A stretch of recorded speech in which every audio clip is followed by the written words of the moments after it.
Surat municipal કોર્પોરેશનની ચૂંટણી પહેલા આપણે ચૂંટેલા કોર્પોરેટરોને ફાળવવામાં આવેલા ફંડમાંથી એમણે એ ફંડનો ક્યાં ક્યાં ઉપયોગ કર્યો છે એ આપણે જોઈ રહ્યા છીએ. તમારા વોર્ડમાં તમારા કોર્પોરેટરોએ એ ફંડનો ક્યાં ઉપયોગ કર્યો એ જોવા માટે અહીંયા કમેન્ટ કરી દો તમારો વોર્ડ નંબર, હું તમને લિસ્ટ મોકલી આપીશ.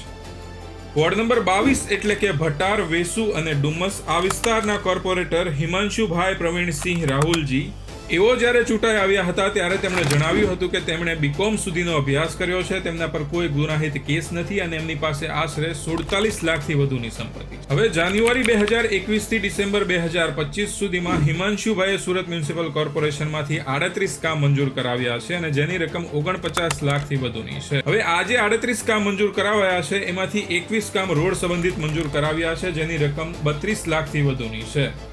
પાણી માટે 8 કામ મંજૂર કરાવાયા છે જેની રકમ 3 લાખથી વધુની છે. સ્ટ્રીટ લાઇટના 5 કામ મંજૂર કરાવાયા છે જેની રકમ 1 લાખથી વધુની છે. ડ્રેનેજ લાઇન માટે કોઈ પણ કામ મંજૂર કરાવાયું નથી. આરોગ્ય સંબંધિત 1 કામ મંજૂર કરાવાયું છે જેની રકમ 5 લાખથી વધુની છે. શાળા સંબંધિત 1 કામ મંજૂર કરાવાયું છે જેની રકમ 2 લાખથી વધુની છે.